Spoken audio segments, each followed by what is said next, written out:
Wow, shalom, salah. Shalom guys, shalom Kekisian. Sorry. So excited today? Yes. Okay. Yes. Sap. So, okay. Thank you Andre udah dibacain. So tema ayat kita hari ini ada di Lukas 8. Mungkin banyak teman-teman yang udah dengar atau udah pernah dengar cerita ini ya tentang orang yang kesurupan. But sebelumnya aku akan mulai dengan ini. Di awal tahun, kayak tadi yang Kak Don udah bilang, kita biasanya dipenuhi dengan resolusi, benar, iya gak sih? Banyak resolusi dan kayak, waduh resolusi tahun lalu kayaknya belum, ada beberapa yang gak kecapai nih. Tahun ini harus dicapai dan harus bisa nih. Dan biasanya ada dua yang jadi top list. Ada dua yang jadi top list dalam resolusi. Ada yang bisa nebak kira-kira apa duanya nih? Kurus, nah buat kami yang tambun-tambun ini resolusinya adalah kurus ya kan. Resolusinya yang sering itu adalah kurus dan yang satu lagi adalah biasanya kaya. Wah lebih dan yang kayak misalnya biar lebih rohani lah ya. Berarti alasannya pengen rajin baca Alkitab ya kan. Pengen bangun hubungan lagi sama Tuhan lebih dekat. Biasanya kan gitu kan. Amin. Tapi ya seiring berjalannya waktu ada dua tipe orang ya kan. Yang pertama tetap giat. Wah tetap jalan, tetap akhirnya nge-gym dan akhir tahun udah beda dan tahun depan hashtag New Year New Me itu beneran terjadi gitu kan. Dan ada lagi yang satunya ya itu tadi kayak udah 14 hari kayaknya resolusiku ketinggian deh ya. Kayaknya tak ganti deh, kayaknya gak kecapai, berat nih kayaknya ya. Ada yang akhirnya mutung di tengah jalan karena ya banyak hal. Dan kayak misalnya yang baca Alkitab udah mulai mau baca Alkitab lagi nih. Ada yang ngikutin bacaan 1 tahunan rock ya kan. Ada yang mau lewat renungan dari aplikasi Alkitab atau apapun itulah caranya. Yang penting tetap baca. Ada yang udah selesai nih, khatam tahun ini. Ada juga yang akhirnya tengah-tengah bolong gitu kan. Karena ya bosan mungkin atau capek gitu kan rutinitas terus. Nah kalian kira-kira ada di tipe orang A atau B nih? Yang gas terus atau gasnya sodok nyandet-nyandet. B ya, rata-rata aku pun juga B. Nah, so sekarang pertanyaannya adalah gini. Kenapa sih kok bisa ada yang menyelesaikan sampai akhir, tapi ada juga yang gagal. Kenapa kok bisa gitu? Padahal resolusinya sama, keinginan, tekadnya awal sama, tapi kok waktu di aplikasi, waktu di eksekusi kok beda hasilnya. Kok bisa ya? Kenapa ada dua orang yang akhirnya satu bisa, satu enggak? Berarti ada sesuatu yang mengendalikan diri kita, ya enggak sih? Ada sesuatu yang ngedrive kita akhirnya, oke, lakuin terus, apapun yang terjadi. Hujan badai tetap, ya kan? Tetap lakuin, tetap nge-gym, tetap workout di rumah. Capek, gak ngurus, penting nge-gym, ya kan? Penting leg day gitu. Kaki lemah, boleh tipes. Nah, tapi berarti ada sesuatu yang akhirnya mengendalikan kita untuk bisa kita jadi melakukan itu dan ada yang bisa juga bikin kita jadi gagal ngelakuin itu. Ya enggak sih? Dan bisa dibilang, kalau boleh dibilang sesuatu itu adalah keinginan kita. Nah, setuju gak kalau misalnya sesuatu itu tadi adalah keinginan kita yang ngedrive kita untuk kita bisa ngelakuin sesuatu itu. Untuk kita bisa mencapainya atau akhirnya untuk kita gagal mencapainya. Setuju ya? Ada sebuah keinginan. Dan setuju gak kalau keinginan itu ternyata punya kuasa? Keinginan itu punya kuasa dalam hidup kita. Kita dikendalikan oleh keinginan kita. Kita pengen makan, ya kan? Mau gak mau badan kita gerak kan ngambil makan. Gak mungkin kita pengen makan. Alah jauh. Alah, nggak usah wes makannya besok aja, kan nggak mungkin. Pasti mau nggak mau kita bakal gerak, ya kan? Bakal gerakin. Nah, sama kayak tadi, ingin kurus, ingin mencapai body goals kayak siapa gitu ya. Sehingga akhirnya tetap bikin kita rutin latihan dan giat untuk workout. Tapi ada juga yang tengah-tengah kayak, alah capek gitu kan. Latihan leg day lagi, ini lagi, kok bosan akhirnya kayak belum ngelihat hasil. Biasanya kalau orang-orang yang gitu patah semangat ke tengah-tengah tuh karena belum ngelihat hasil yang dia inginkan, signifikan. Dan padahal hasil yang signifikan itu nggak bisa didapat dalam sehari 2 hari ya kan. Cuma Indomie yang bisa, cuma 3 menit, 4 menit lah ya. Nah itu, dan berarti waktu kita rajin kita dikuasai oleh keinginan kita yang kuat, tekad kita yang kuat untuk mencapai hasil tersebut. Nah kita mutung atau gagal karena dikuasai juga oleh keinginan yang mager atau malas, ya kan, karena kita nggak kunjung lihat hasilnya gitu. Nah berarti bisa diambil kesimpulan bahwa keinginan ini sangat berkuasa dalam hidup kita dan waktu kita menjalani hidup kita ini. Nah pertanyaannya yang harus kita renungin sekarang adalah apa atau siapa yang ngedrive keinginan kita ini? Siapa yang siapa yang berkuasa di balik keinginan kita ini? Misalnya kita pengen body goals. Siapa sih yang bikin kita pengen jadi body goals? Diri kita sendiri, atau karena ada si doi gitu, atau karena baju di rumah udah mulai nggak cukup semua, mau nggak mau harus olahraga daripada beli lagi ya kan? Atau apa? Nah, siapa atau apa yang berkuasa di balik keinginan kita? Dan apakah kita mau tunduk dan dikuasai oleh ya apa atau siapa itu pribadi yang ada yang berkuasa tersebut? Kalau akhirnya kita nggak mau tunduk dan kita nggak mau nurut, ya kayak tadi akhirnya mager, males. Kita udah pengen banget tapi waktu dijalanin, halah, akhirnya jadi males lagi kan. Nah, sosok yang berkuasa dalam kehidupan kita ini berpotensi untuk membangun diri kita, berpotensi untuk membawa kita, hidup kita berubah jauh lebih baik, tapi bisa juga membuat kita jadi hancur. Bisa juga menghancurkan kita atau menggagalkan hidup kita. Kayak contohnya salah satu tadi, males, mager. Akhirnya kita mau ngapa-ngapain aja pasti males. Akhirnya ya semuanya jadi gagal. Resolusi gagal, body goals gagal, baju di rumah juga gagal dipakai lagi gitu. Akhirnya keluar uang buat beli baju lagi gitu. Nggak mungkin satu baju satu seminggu kan, nggak mungkin. Cuci kering CKP gitu kan nggak mungkin ya. Cuci kering pakai gitu. Tipis lama-lama. Aus Pak lama-lama. Nah, waktu saat kita meletakkan kehidupan kita pada kekuasaan yang salah, maka kehancuranlah yang akan kita terima. Tapi waktu kita meletakkan hidup kita pada kekuasaan Allah, maka hidup kita akan sesuai dengan rencananya dan akan selalu membawa Injil Kerajaan Allah dalam hidup kita. Karena kita menyerahkan hidup kita pada Allah.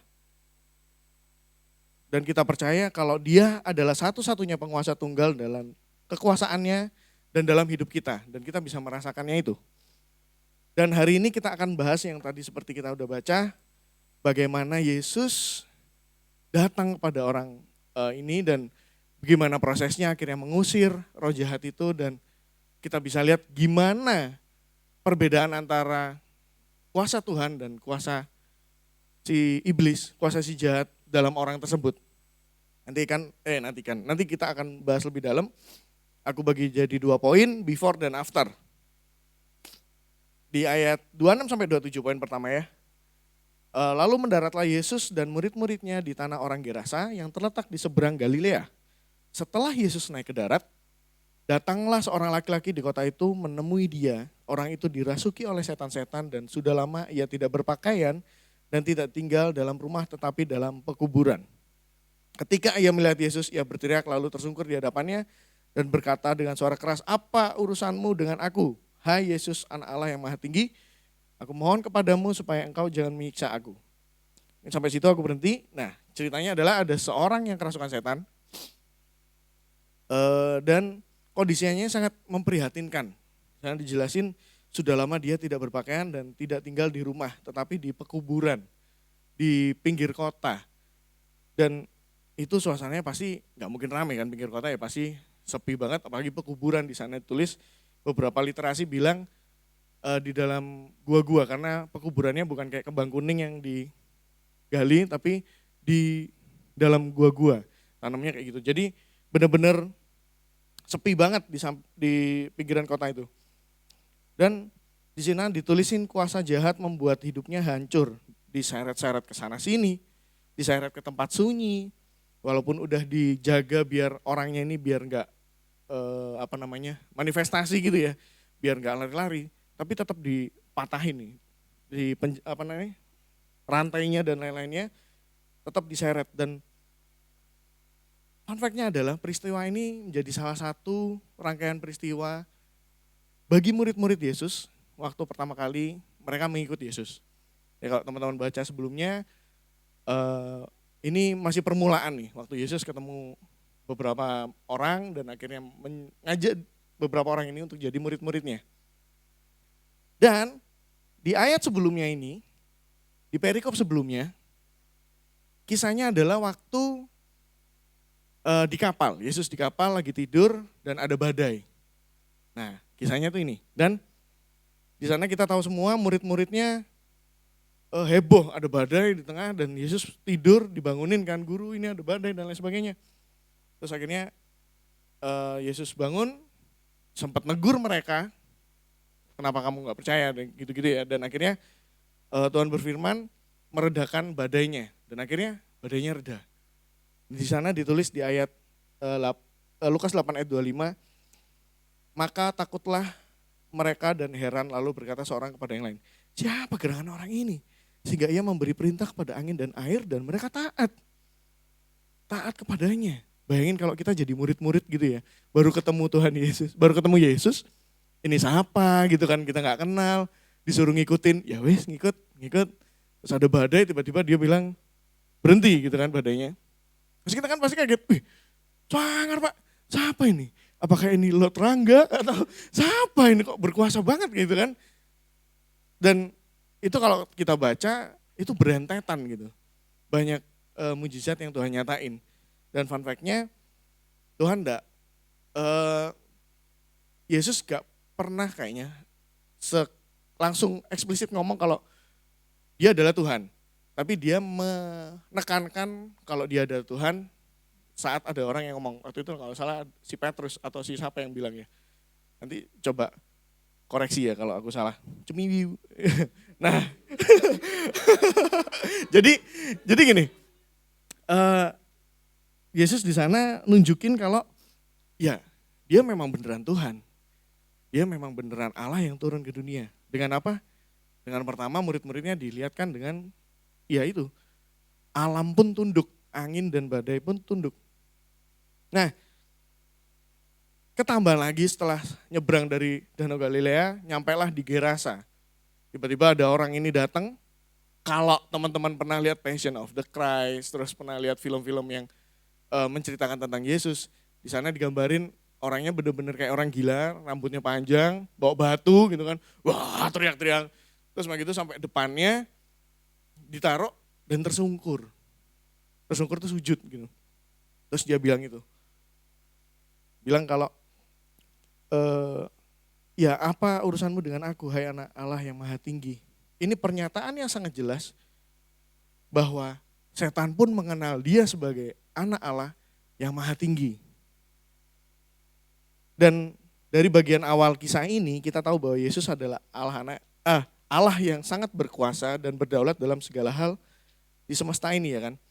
Mungkin kita juga udah ndak asing dengan betapa berkuasanya, betapa berdaulatnya Tuhan dalam hidup kita. Tapi pertanyaan yang harus kita renungkan adalah, apakah Yesus benar-benar berkuasa dan berdaulat dalam hidup kita? Kita percaya bahwa Yesus berkuasa, tapi apakah kita menyerahkan diri kita kepada kedaulatan Tuhan. Jika kita mengaku Yesus adalah Tuhan, apakah kita juga memberikan penyembahan dan penghormatan tertinggi bagi Dia dalam segala aspek di hidup kita? Kalau kita nggak percaya, kalau kita meragukan, bahkan kalau kita nggak memberikan penghormatan dan penyembahan yang tertinggi bagi Tuhan, kita kalah sama setan, guys. Bayangin setan aja waktu ketemu Yesus, itu dia langsung tersungkur, Pak. Langsung tersungkur dan dia ngomong, ya apa urusanmu dengan aku? Hai anak Allah yang maha tinggi. Nah kalau kita datang ke Tuhan, kita marah-marah, ya kita siapa yang jahat dong berarti. Siapa yang setannya dong berarti, ya kan?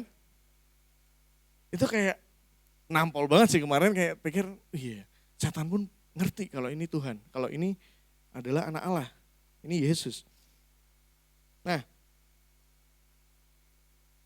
bahkan setan pun tahu posisi, kayak anggapannya memberikan penyembahan yang benar, yang itu kayak gimana, sampai sujud dan lain sebagainya. Jika kita dalam kehidupan kita sehari-hari tidak memberikan penghormatan tertinggi pada Yesus, maka secara tidak langsung kita menyatakan bahwa Yesus bukanlah Tuhan yang berkuasa dalam hidup kita. Secara nggak langsung kita ngomong, Yesus nggak berkuasa. Kita yang berkuasa. Secara langsung kita bilang gitu. Dan parah banget kan ya. Nah kalau begitu, ya benar tadi kayak aku bilang, kita lebih parah dari setan. Kita setannya setan berarti.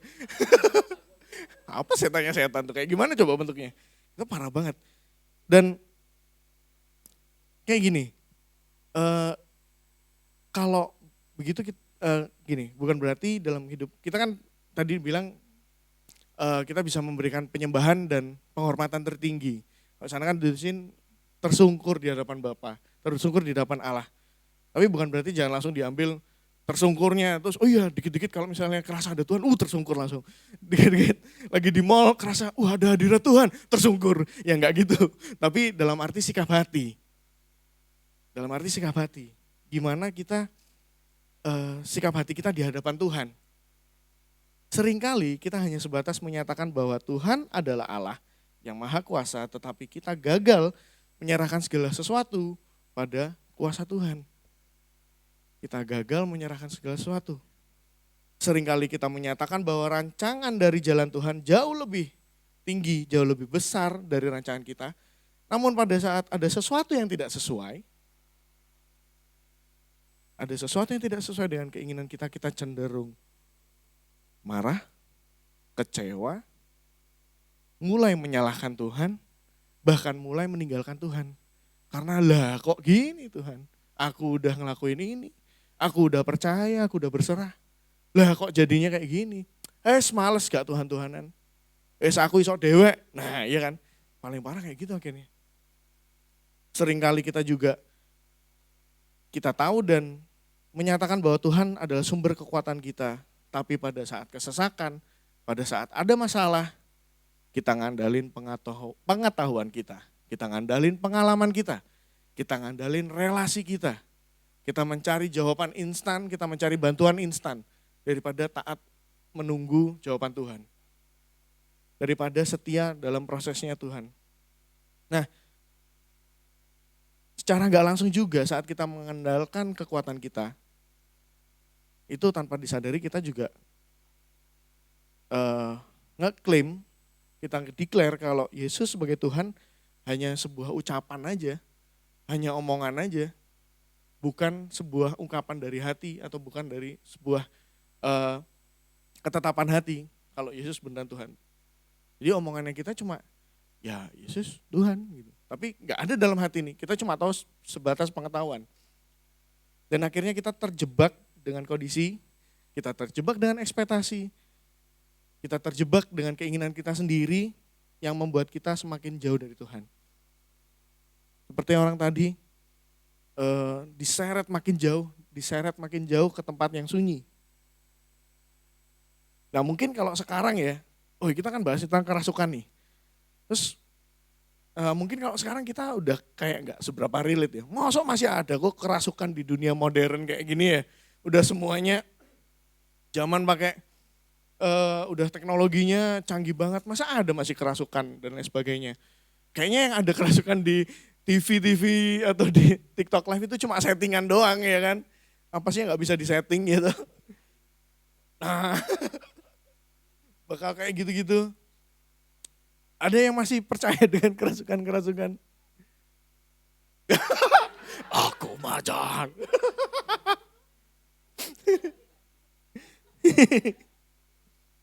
Nah tapi gini guys, eh, siapa yang percaya Tuhan itu real? Yesus itu real? Ya percaya, kita semua setuju ya, dan kita percaya Yesus itu real. Dan fun fact-nya adalah setan itu juga real. Setan itu juga real, true. Masih ada. Dan eh, kerasukan pun itu juga masih ada sih di kantorku yang lama. Ada satu orang yang sering kerasukan. Iya. Jadi itu passion sorrow. Makanya itu. Terus sampai heran kenapa gitu kan. Itu antara kerasukan atau depresi ya nggak tahu ya. Jadi kayak oh masih ada ya gitu. Tapi pikirnya masih di daerah-daerah tapi ya gitulah. Dan memang caranya iblis, caranya setan sekarang nggak pakai kerasukan-kerasukan lagi. Nggak tiba-tiba kita lagi ngobrol-ngobrol terus aku ke pojokan, terus tiba-tiba, wah gitu kan, nggak kayak gitu. Aku macan, nggak kayak gitu. Udah nggak ada ke arah sana. Kan ngeri ya. Nah, caranya tuh udah nggak kayak gitu. Caranya memang nggak langsung kayak gitu, tapi caranya adalah mendegradasi makna dosa sesungguhnya.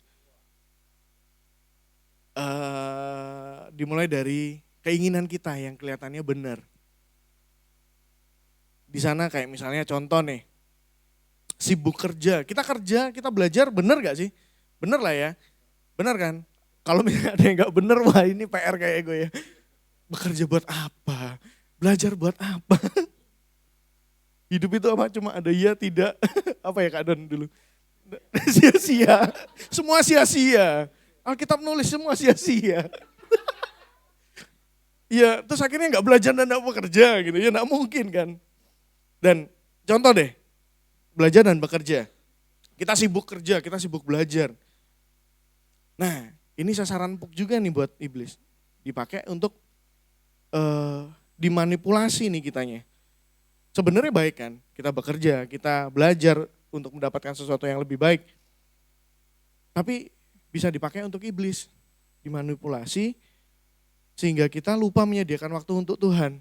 Contoh misalnya, PR-mu belum selesai, nanti ae doane, nanti ae baca Alkitabmu, deadline-mu sesok lagi, gak mari, gak lolos kan. Ayo, kira bolong sekali.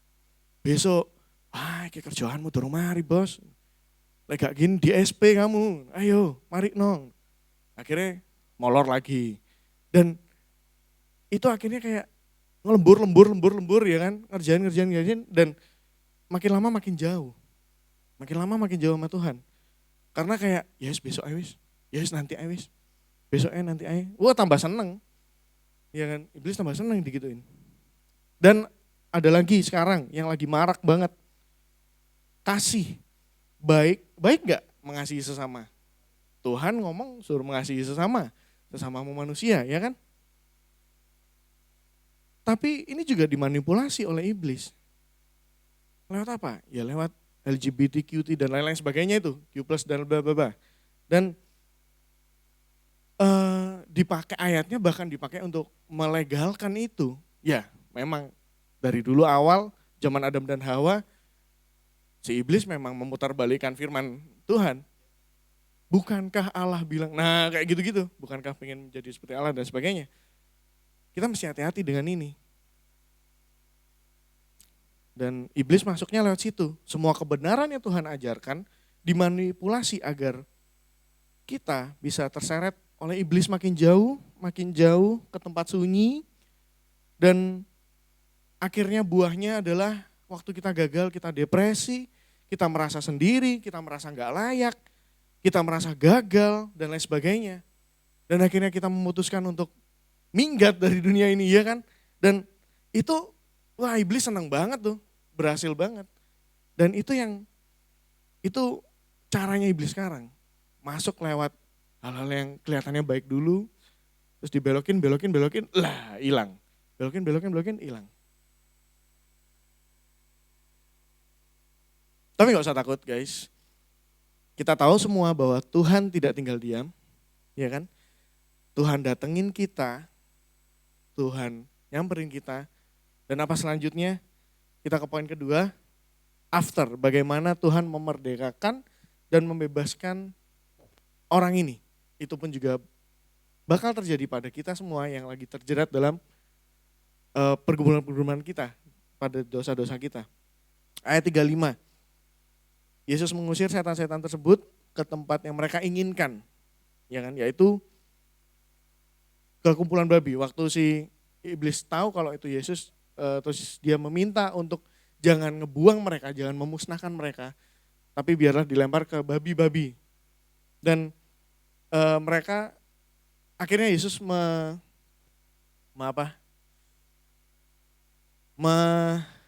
mengabulkan, iya, memperkenankan. Nah, ini ada sedikit guyonan sih, tapi bisa di-cut, bisa enggak? Itu jangan deh ya. Oh, enggak apa-apa. Mungkin ayat di saudara kita sebelah, berhenti sampai sini. That's why babi haram, karena dimasukin setan. Canda. Gak ada kelanjutannya gitu. Canda, oke. Balik lagi. Tadi posisi terakhir mana ya? Canda guys. Cut. Oke, so. Balik lagi ya. Dan akhirnya gini, setelah Yesus melepaskan melepaskan orang ini dari jerat, dari kerasukan setan. Dan akhirnya kondisinya udah berubah banget. Kondisinya sudah berpakaian dan waras. Akhirnya dia udah waras, benar-benar jadi orang, dan di akhir cerita dia kembali ke pemukiman dengan misi dari Tuhan. Dan tapi ada yang menarik nih di ayat 36 sampai 37. Kita bacain ya. Orang-orang yang telah melihat sendiri hal itu memberitahukan kepada mereka bagaimana orang yang dirasuk setan itu telah diselamatkan. Lalu seluruh penduduk daerah Gerasa meminta kepada Yesus supaya ia meninggalkan mereka sebab mereka sangat ketakutan. Maka naiklah ia ke dalam perahu lalu berlayar kembali. Para penduduk di Gerasa malah jadi takut karena kehadiran Yesus. Padahal mereka ngelihat orang yang dirasuk setan ini udah sembuh. Itu harusnya kan hal yang baik ya. Harusnya hal yang baik, dan dia orang Gerasa, penduduk Gerasa nggak sekali dua kali ketemu si orang ini. Kalau disebutin udah lama di sana, berarti mereka sering ketemu. Dan mereka takut juga, akhirnya sampai dibelenggu kan. Dan tiba-tiba dia sembuh, Tuhan sembuhin. Tapi kenapa kok mereka malah takut dan meminta Yesus untuk pergi, untuk meninggalkan mereka? Nah, ketakutan orang Gerasa ini beda sama ketakutan murid-muridnya yang waktu di ayat 25, yang waktu posisi murid-muridnya ada di perahu. Ketakutannya beda. Kalau yang murid-muridnya, mereka takut dan heran karena kagum. Siapakah orang ini sampai badai pun, alam pun taat, tunduk. Kalau ini, mereka orang-orang Gerasa, sedangkan Gerasa takut karena mereka takut akan kehilangan apa yang mereka miliki.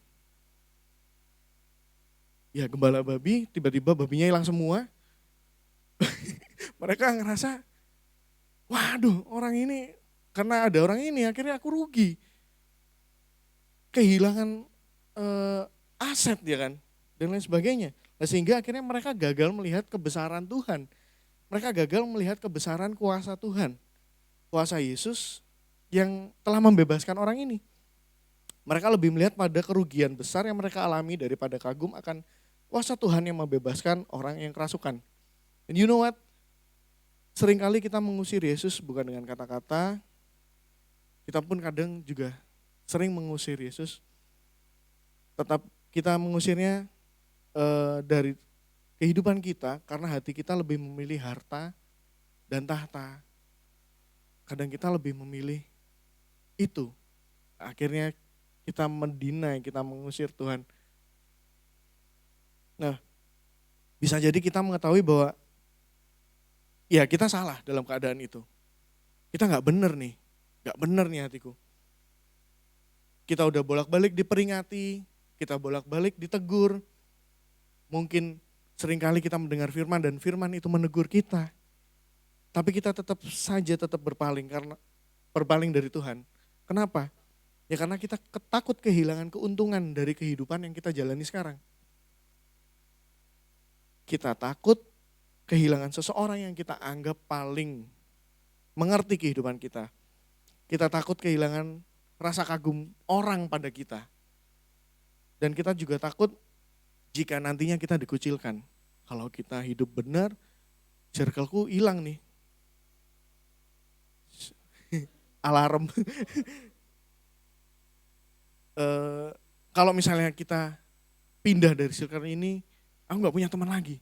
Kalau misalnya aku hidup benar, nanti aku gak bisa cuan lagi dong. Akhirnya kita melihat, kan gak boleh korupsi. Nah, ya kan? Korupsi dosa dan lain sebagainya. Kalau misalnya gak gitu, gak bisa dapat apa-apa, gak bisa dapat apa yang kita inginkan. Dan akhirnya kita terjebak di sana, akhirnya kita memilih mendinai Yesus. Padahal kabar baiknya adalah yang paling indah adalah, ini ya kita lihat dari ayat ini tadi. Gerasa itu di luar Israel. Lokasinya di luar Israel. Dan Yesus menyeberang Galilea, Danau Galilea keluar dari wilayah Israel. Hanya untuk nemuin orang ini. Yesus nggak berfirman, Yesus nggak ngajar di sana. Yesus cuma ketemu orang ini, ngusir, terus Yesus diminta pulang, Yesus pulang, naik lagi. Dan balik lagi. Dan kita tahu akhirnya orang ini yang kerasukan dibebaskan, walaupun Yesus tahu akhirnya akan diusir ya, akhirnya akan diminta pulang. Tapi itu tidak mengurangi hasrat Yesus untuk menyeberang, untuk ketemu orang ini. Dan untuk membebaskan orang tersebut. Tujuannya adalah Yesus ingin menyatakan kepada murid-muridnya dan orang Gerasa bahwa dia Tuhan yang berkuasa atas apapun. Bukan hanya berkuasa tapi dia adalah Allah yang penuh kasih. Kedatangan Tuhan dalam hidup kita bukan untuk memberikan kita tuntutan. Justru Yesus ingin kita hidup dalam kekuasaannya yang akan memberikan kita kemerdekaan. So, kalau misalnya Yesus aja bela-belain nih nyebrang ke Gerasa hanya untuk orang yang notabene bukan orang Israel, berarti Yesus pun juga sudah melakukannya bahkan.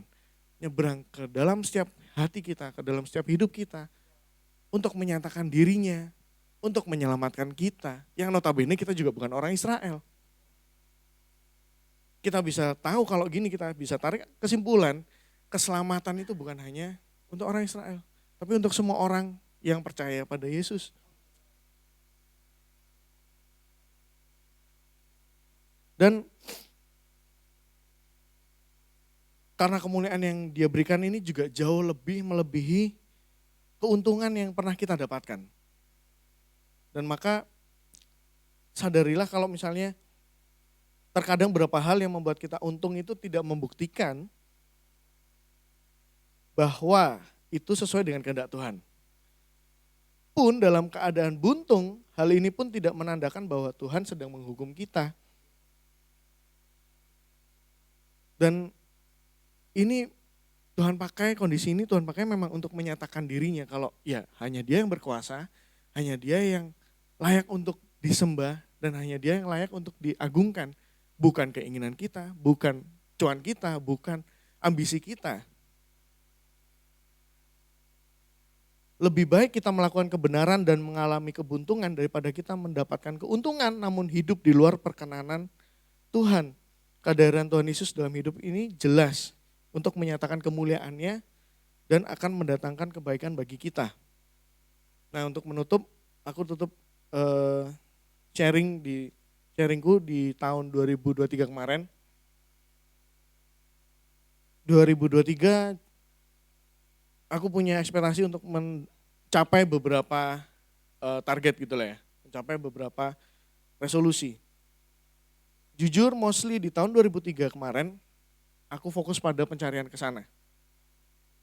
pada mulai fokus gimana cari pendapatan lebih dan lain sebagainya.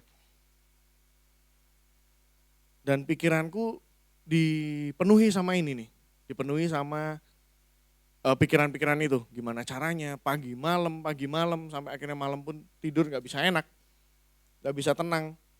Bahkan waktu baca Alkitab dan doa pun masih kejebak di sana. Baca Alkitab, doa, pikirannya masih duit gitu kan. Pikirannya masih cari cara gitu. Kayak sampai beberapa kali waktu nyiapin sharing pun aku sampai kesel kayak ayolah tenang opo gitu kan. Agak sama mikir gitu. Dan itu terjadi dalam hidupku 2023 kemarin. Dan itu dipakai iblis buat jadi hal untuk nyerang aku. Contoh, salah satu yang paling parah yang tak ingat ya. Aku sempat ngerasa kayak ketokannya terlalu banyak kegiatan gereja ini. Sampai akhirnya aku gak bisa ngambil job-joban istilahnya, gak bisa ngambil freelance dan lain sebagainya. Pikir-pikir kok gereja saat minggu itu kayak banyak banget ya. Dan itu dipakai iblis buat kebanyakan gereja kamu. Mau dapat apa? Mau sampai kapan? Terus no, coba. Sampai kapan?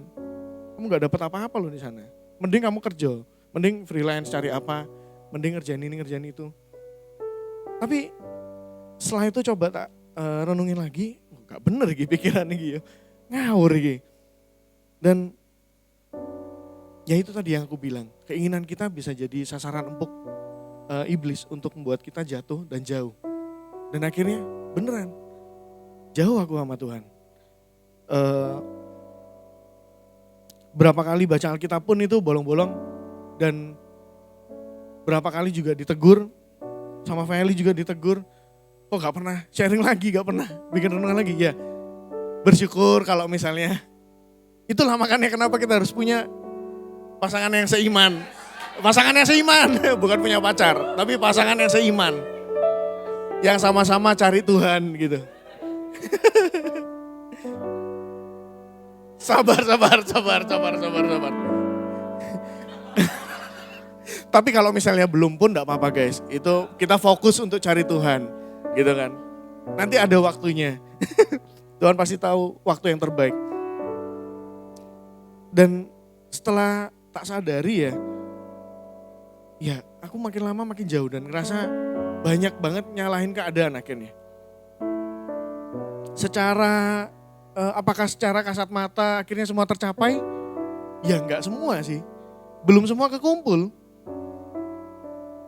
Tapi yang masalahnya adalah aku gagal melihat penyertaan Tuhan yang benar-benar sempurna. Penyertaan Tuhan yang benar-benar Tuhan berikan pada hidupku selama ini.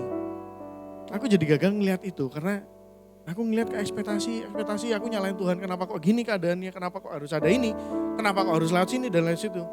Padahal kalau dilihat-lihat sampai hari ini masih sehat, sampai hari ini kalau ada keperluan masih ada, kalau pas butuh pas ada pas butuh gitu. Jadi anggapannya ya enggak sampai susah-susah banget. Dan aku gagal ngelihat penyertaan itu. Ya waktu menyiapkan ini juga Tuhan nyadarin bahwa aku ini orang yang kerasukan. Aku ini orang yang kerasukan setan ini. Dan akulah yang butuh dibebaskan sama Tuhan. Dan dilepaskan dari jerat setan dan tipuan-tipuan itu. Alah gak usah ke gereja wis beres no kayak kemarin loh. Dulu ngejob foto tiap minggu lumayan toh. Nah aku yang butuh kasih Tuhan itu. Dan walaupun akhirnya kita capek ya, walaupun aku akhirnya mencapai semuanya itu, tak jamin juga aku gak akan puas sih kayaknya. Karena kepuasanku bukan dari Tuhan, kepuasanku dari dunia. Yang mana standarnya itu gak entek gitu kan. Habis selesai ini naik lagi. Dan mau cari sampai kapan pun gak akan habis. Padahal kepuasan kita hanya kita peroleh dari Tuhan sendiri. Kurang lebih inilah ya. Waktu rencana kita gagal, kita tuh minimal gak kecewa. Waktu rencana kita gagal, kita gak kecewa. Kita gak nyalahin Tuhan, kita tetap sukacita. Karena apa? Karena kita percaya Tuhan pegang kendali atas hidup kita. Dan Tuhan punya rencana yang indah dalam hidup kita.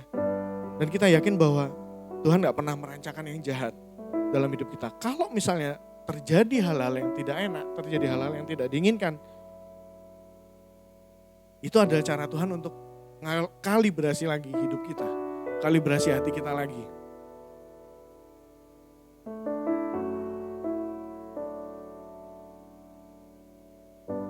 Yang Tuhan yang ada itu Tuhan izinkan masalah terjadi supaya apa? Supaya bukan si jahat yang berkuasa atas hidup kita, tapi kebenaran Tuhan yang mendatangkan damai sejahtera itu yang berkuasa penuh dalam hidup kita.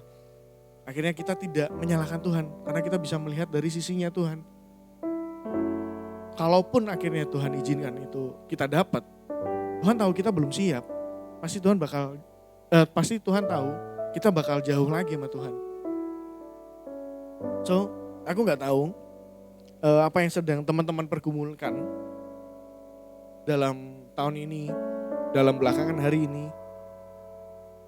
Aku gak tahu apa yang jadi keinginan teman-teman. Tapi satu hal yang pasti guys, Tuhan datang dalam hidupmu untuk membebaskanmu dan membawamu ke dalam kuasanya yang besar. Tuhan datang bukan untuk menuntut. Tuhan datang bukan untuk menuntut sesuatu. Tapi Tuhan datang untuk menuntun kita semua, menuntun kita semua masuk ke dalam rencana yang besar dan yang ajaib. Dan di perikop terakhir, ada satu misi dari Tuhan pada orang Gerasa. Sebelumnya setelah Yesus mau pulang, mau balik lagi, si orang yang kerasukan tadi bilang, pengen izinkan aku untuk ikut sama engkau. Tapi di ayat 39 Yesus bilang, pulanglah ke rumahmu dan ceritakanlah segala sesuatu yang telah diperbuat Allah atasmu. Barusan tadi aku dapat waktu membaca ayat ini kayak, iya ya, Yesus pun loh enggak mandang dia sebagai Tuhan waktu itu. Dia bilang, ceritakanlah segala sesuatu yang telah diperbuat Allah atasmu. Balik lagi ke Tuhan, bukan ke dirinya. Dan ini kayak, wow, keren banget ya. Dan kayak istilahnya, Yesus gak mengutuskan dirinya. Iya benar, apa yang dia Alkitab katakan, tidak menganggap kesetaraannya, mengosongkan dirinya, dan tidak menganggap setaraannya dengan Allah sebagai hal yang harus dipertahankan, yang mengambil rupa seorang hamba, hanya untuk mendatengin kita, bebasin kita dari segala hal yang menjadi jerat dalam hidup kita, yang Yesus tahu ini gak benar, ini bukan desainku ini.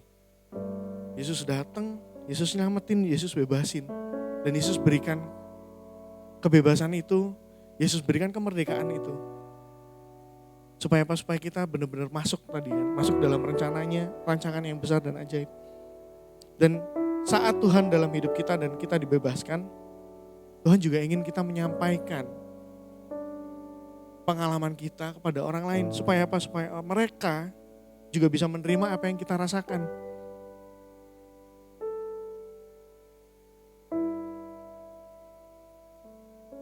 Pemulihan yang Yesus lakukan pada orang ini sangat luar biasa. Yang awalnya orangnya telanjang, akhirnya dipakai pakaian lagi. Orang ini tidak lagi hidup dalam kuburan yang sunyi, tapi orang ini kembali ke orang ini ada di kaki Yesus, dekat sama Yesus, dan dia kembali ke rumah. Dia waras, dan pemulihan ini sudah disediakan bagi kita juga guys. Dia sudah selesaikan bagi kita di atas kayu salib. Dia rela jadi telanjang untuk kita, gak telanjang lagi. Dan dia rela menerima kutuk, dia rela menerima maut yang harusnya kita terima. Dia gantikan supaya kita selamat, supaya kita bisa kembali lagi ke rumah, supaya kita bisa lagi mengabarkan kabar baik. Indah bukan? Ini sebuah pengorbanan Tuhan yang sangat besar banget buat hidup kita. Yesus rela menyeberang tahtanya yang sangat mulia, menuju pada kubur dan masuk ke dalam alam baka supaya kita yang harusnya ada di kuburan bisa duduk dekat kaki Yesus. Hari ini sama-sama kita terima kasih dan kuasa Tuhan. Ketika Tuhan sudah pulihkan kita, kembalilah pada keluarga kita. Kembalilah kepada lingkungan kita, tempat kerja kita, untuk mengajak mereka menyeberang dari kegelapan menuju terang Tuhan yang ajaib. Aku yakin gak ada yang mustahil. Tuhan yang akan menuntun, Tuhan yang akan menyertai, dan kuasa Tuhan nyata ketika kita berserah kepada Tuhan. Seringkali kita gagal melihat kuasa Tuhan bekerja. Karena apa ya? Karena kita gagal berserah. Kita gagal berserah pada Tuhan yang punya segala kuasa. Kayak tadi aku akhirnya gagal melihat penyertaan Tuhan. Karena aku gagal. Aku ngelihat ekspektasiku. Mumpung ini masih awal tahun, sama-sama kita kembali lagi ke Tuhan. Tuhan tidak nuntut apapun, Dia ingin memerdekakan kita. Pertanyaannya, maukah kita berserah? Dan maukah kita dipimpin oleh Tuhan? Maukah kita meninggalkan hal-hal yang merupakan keuntungan bagi kita dan hidup melalui tuntunan kebenarannya dalam hidup kita? Satu statement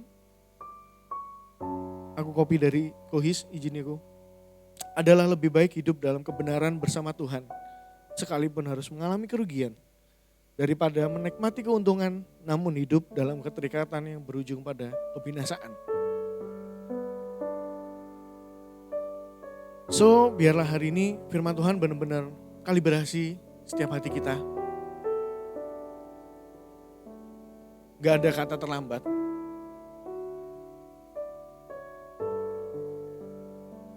Tuhan selalu ada di sisi kita. Tuhan tidak jauh, kitanya yang jauh. Dan Tuhan selalu buka tangan untuk kita kembali. Gak ada dosa yang terlalu dalam, gak ada dosa yang terlalu jahat, gak ada masa lalu yang terlalu kelam, gak ada sesuatu yang terlalu buruk untuk akhirnya membuat kita jauh atau gak bisa balik ke Tuhan. Datang aja dengan apapun keadaan kita. Minta Tuhan pulihkan dan biarlah Tuhan memerdekakan setiap kita. Dan biarlah kita bisa benar-benar tinggal, diam, duduk di kaki Yesus. Dan kita benar-benar bisa merasakan kasih-Nya yang luar biasa. Merasakan kuasa-Nya yang luar biasa. So, mari kita berdoa. Tuhan, terima kasih buat firman-Mu hari ini.